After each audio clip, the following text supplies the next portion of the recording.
Praise the Lord, everybody. Welcome to another Linked Couples Ministry. We're so glad that you all can join us this evening. This is our ministry for all married as well as engaged couples. Please do us a favor and share this, tag this, get somebody on as we continue to have a great discussion around marriage, relationships. I am Pastor Nick. This is the wife, Reverend Smith.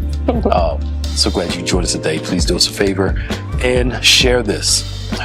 We are getting ready for our New Year's Eve celebration.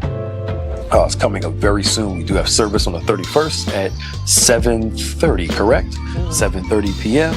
We're going to be on our fast, which starts on the 29th, and we're going to break it at the end of service on the 31st. We're sowing our first fruits that night. It's going to be a great time in the Lord, and we're getting ready for that, is to close the new year out strong and walk into the new year with great strength, great power, spirituality.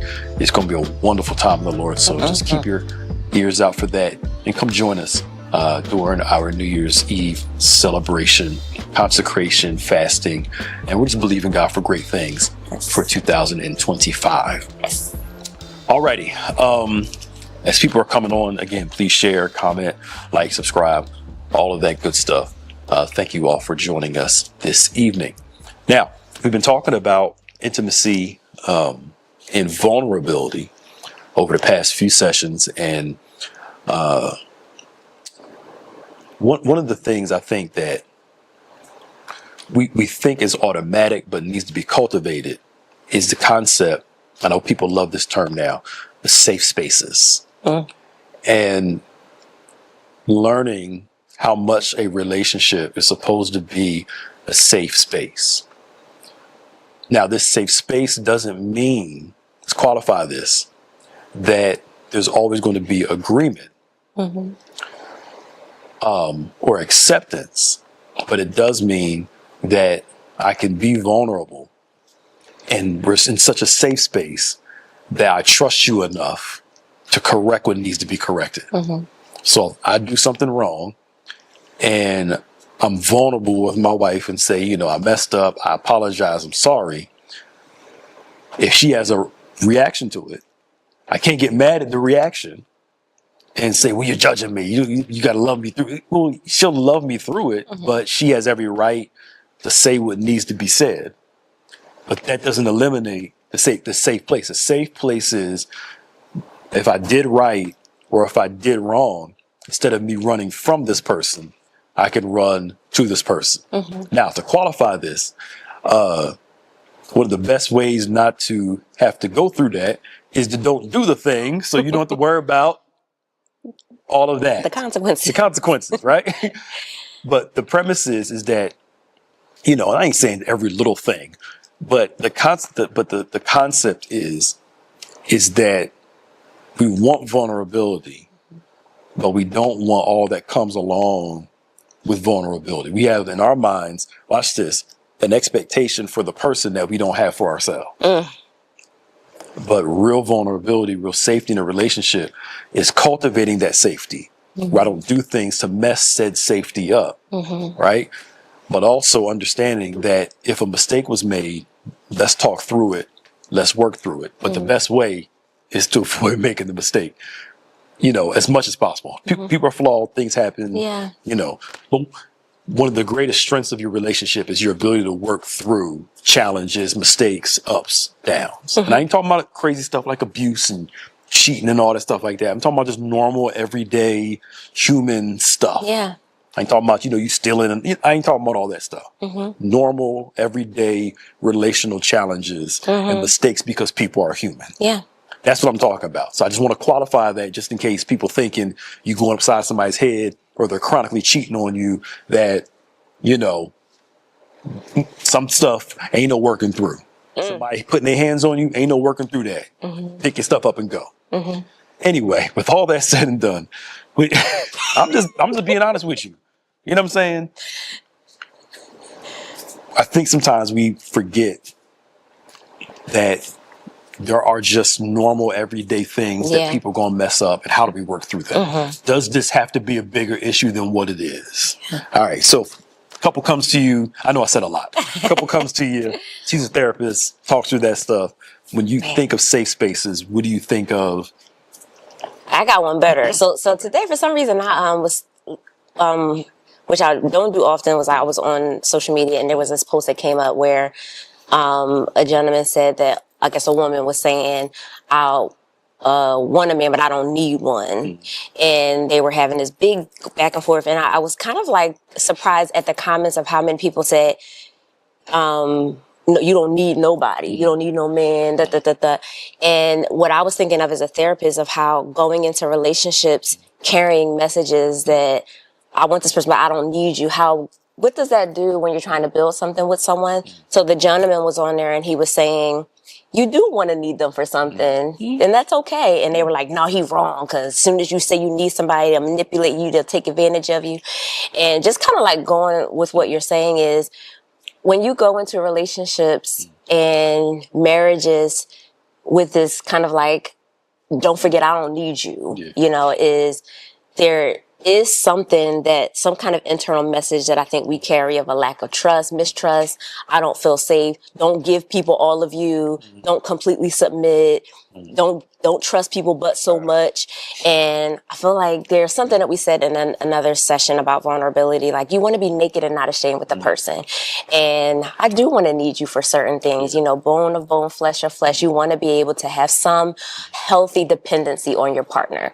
That's safety at least that's how I see it, is that healthy vulnerability and healthy dependency is okay. So that if you need something and we need to correct each other, sometimes you need correction. Sometimes you need to be critiqued in a healthy way and not view your person's healthy criticism as an attack. Right.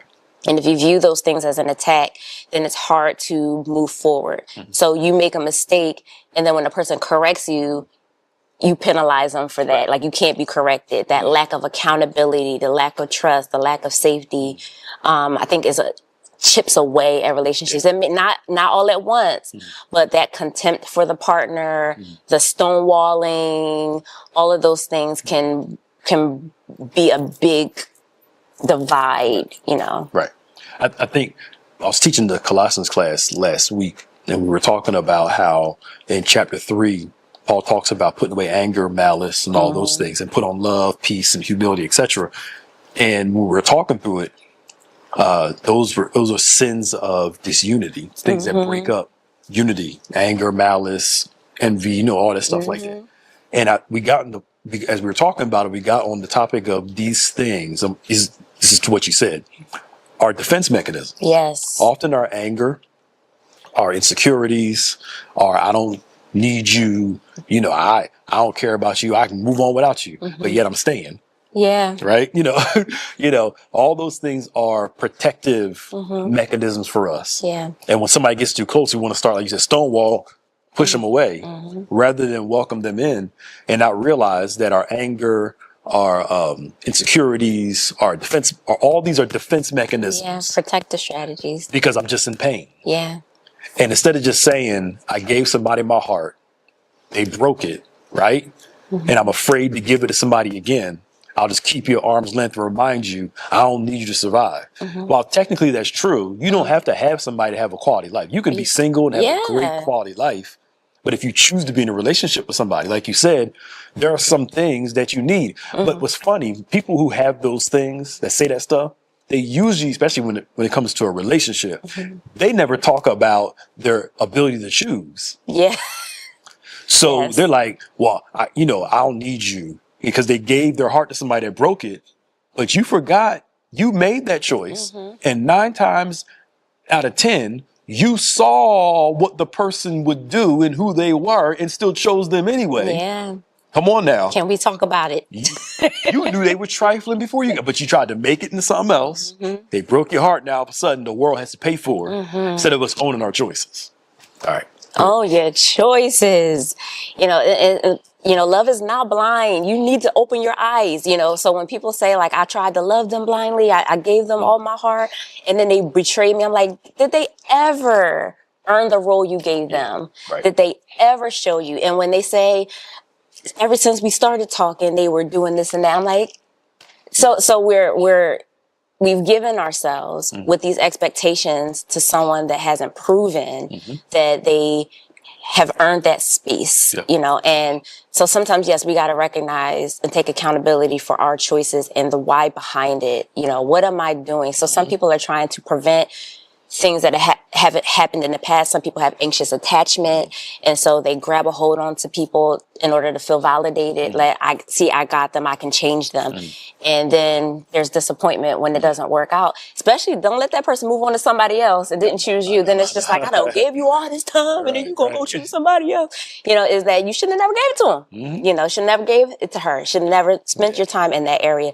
But at the end of the day, it's understanding sometimes, I think what we're talking about too is like the underlying things that hurt relationships, the things that, like you said, the anger, the pain, the hurt that create divide when instead of unity is, those are personal and they can be helped in a relationship. I find that some of the people that are the hurt the most are the ones who really want relationships, but you have to do that internal work of addressing some of the past traumas, the issues with anxiety in relationships, trust issues prior, I think, sometimes the going into a relationship, and otherwise we just keep creating more damage. Choosing the same partner. They have different faces, but they're the same bucket heads, you know, create they're the stubborn, they are cheaters, they're manipulative, and they have a different look, same person. Yeah, that's true.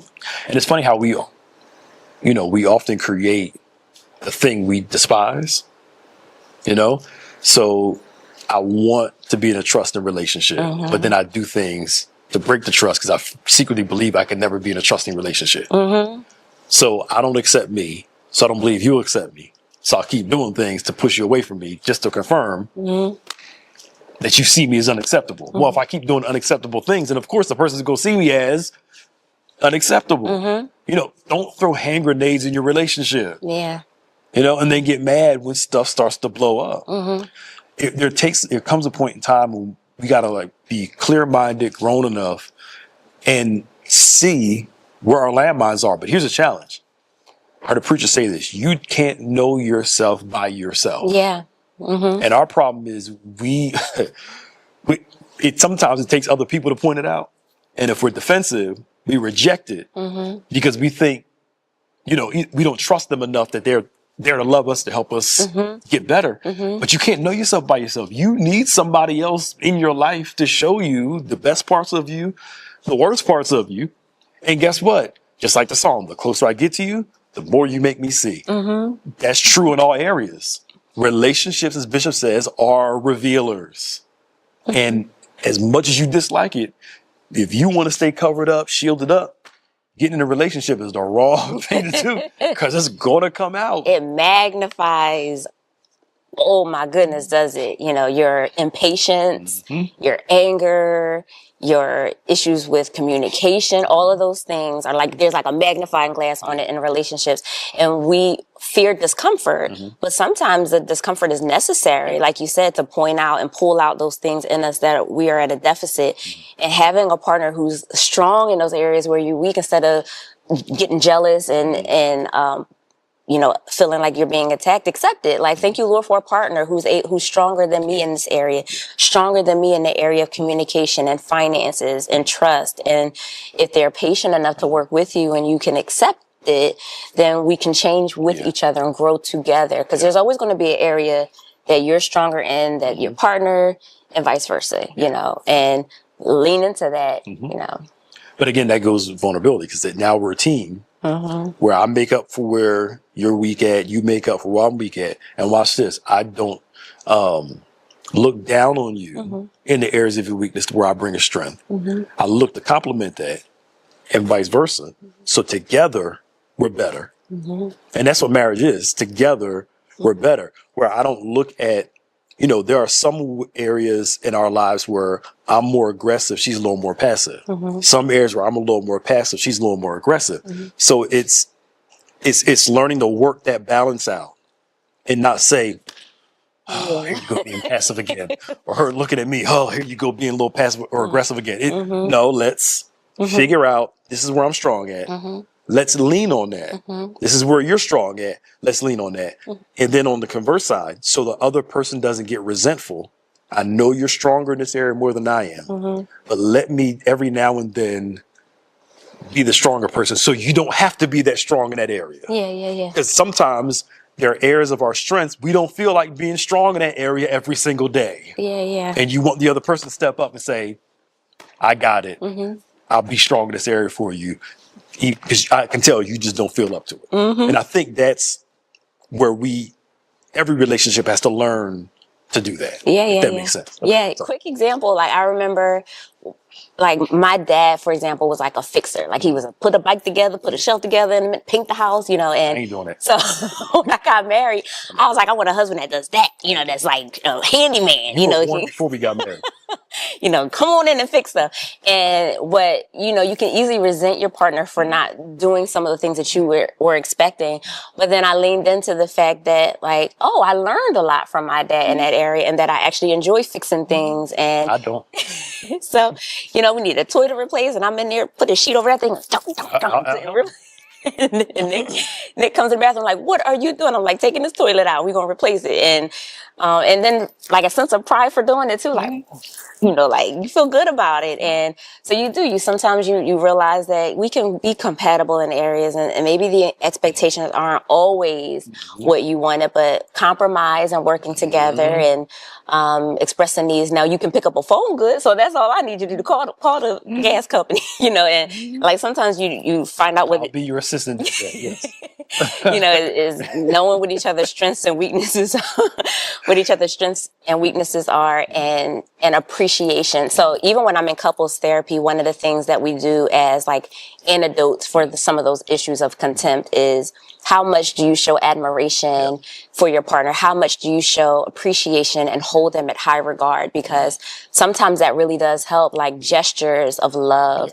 If the person doesn't always meet you in other areas, is never forget the importance and the significance of the little things, right? Of a gentle touch, of eye contact, of intimacy. People trying. Yes, people trying.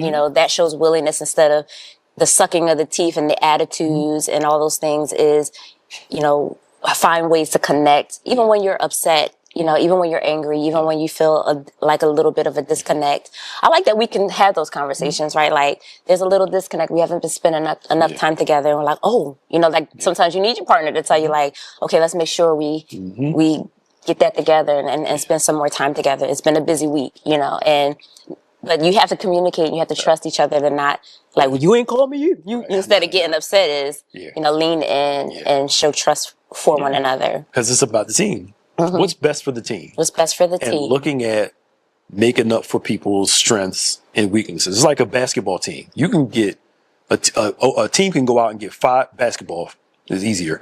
5 of the best players in the league and they'll lose. Yeah. Not because of their skill set, because they can't be a team. And in teamwork is learning to make up for where the other person falls short. Great analogy. And because you can have 2 great, highly skilled, highly intelligent people and not work right together because they don't know how to be a unit. Yeah. So instead of me, like you said, resenting where the other person falls short, maybe they'll never be good at that. Yeah. Because that's a reality. Nobody's good at everything. I'll be great at what I'm great at, and I'll be proficient to a certain degree in what I'm not good at. Like fixing stuff. I've never been a fixer. I don't like it. I don't enjoy it. I'd rather call somebody to do it. I'll pay them to do it all day long. And guess what? I'm okay with that. That does not mess with my masculinity at all. Right? Because my thought is, while they're fixing that, I could be doing this over here and it's something I'm good at. That could be more productive for myself, my family, ministry, etc. But it makes up for it, and we do it together. Yeah. And there's a place of agreement where, look, this is cool, because I think we look for the other person to be our everything. Yes. And nobody can be your everything. Nobody. And once you have that expectation realistically, it takes a whole weight off of you. Where I'm not ashamed of what I'm not good at. I'm not ashamed I can't be everything. I'm not God. And vice versa. But can we be good to each other? And can we come to a place of agreement as a team? I got you. Yeah. cool. And that's where trust kicks in, knowing that the other person, they got me. I feel like willing that. And talking about it Yes. too. Don't expect them to read your mind. Say something. Say something. Today I'm tired. Today I'm not good. Can you help me out? That's what I was going to say. Like, you can't say a person's not willing when you don't tell them that you have that need. So we expect, like, why do I have to keep telling them? They're not a child. They should know. Make that make sense. Right, I know. You know, and I always use the example, like, so your child comes into their third grade classroom and the teacher tests them all week and then yells at your child and says, you should know this. You should know this. And they're like, I've never even been in this class before. Is patience with, sometimes you have to tell people, not expect them to know what they don't know. Right. And that is something I think in marriages that is key for the duration of the marriage, because you change over time, and what worked before may not work next year because things change, you know, and finances change and people's health changes. And if you think that, I don't know what happened, he was doing this real good, like, did you lean in and ask? Did you communicate that something fell off and you still need these things? But don't say the person's not willing when you haven't spoke up, you haven't said anything. Yeah. That's true. And on the flip side, if you know there's a need, anticipate it. Yeah. So there's a communication of need. There's anticipating need just in case, right? So, you know, say one's home, the other one is getting off late. We'll start dinner. Anticipate it. You know, doesn't have to be asked. Just, you know, be prepared. You know, just get it done or order the food or something. I mean, I'm using it as an example. Like, but those. It's like walking the balance beam. Say something, but also anticipate too. And if you keep doing that, the other person, you see they're trying. They're like, yo, we're trying to do this together. Because again, it's about what's best for the team. Yeah. So is it really about, I think, and I'll say this more, we got to close this out. And maybe we'll talk about this more next time. I think what I've discovered in some counseling and just talking to people, it's more about me having my way more than it is about what's best for the two of us. I want what I want, and this is what it is. It's the root of sin is, you know, selfishness. Egotism and selfishness. That's sin is revealed in egotism and selfishness. It's all about me and what I want. So now the relationship is more transactional. You're here to meet my needs. And that's really the basis of the relationship. And you just having me is enough. And that's both men and women do that. Yes. You should be glad of what I'm giving. But if you're not giving what the other person needs and you're giving is marginal, that you're not, Lord, you're not egotistical that sounds to say, you know, you should be glad for what I'm doing. All the stuff I do for you. Yeah. You know, and I mean, in some cases, it could be somewhat true with an ungrateful person. Yeah. You know, but there are other times where it's like, yeah, you're giving, but are you giving what that person needs? We give people what we want. I paid all the bills, but look, we got a cat at the house. I can't walk home. You know, I don't feel like we spend much time together and my needs are being met. What are you talking about? You got a house, you got a car, you got food, the heat's on, I paid all this stuff. The cat and the fish get that too. Yeah. How you know what I'm saying? Like, you know, hello, like the pipes get heat when it's cold because, you know, that's not a flex. Yeah. So provision is more than just providing with your body or providing with money. It's I'm just picturing you going up to the cat like, you better be glad. right. Yeah, like, come on, like, come on, like, you know what I'm saying? The kids ain't asked to be here. Right. So provision. All I'm trying to say is provision is more than just giving your body and your money. Yeah.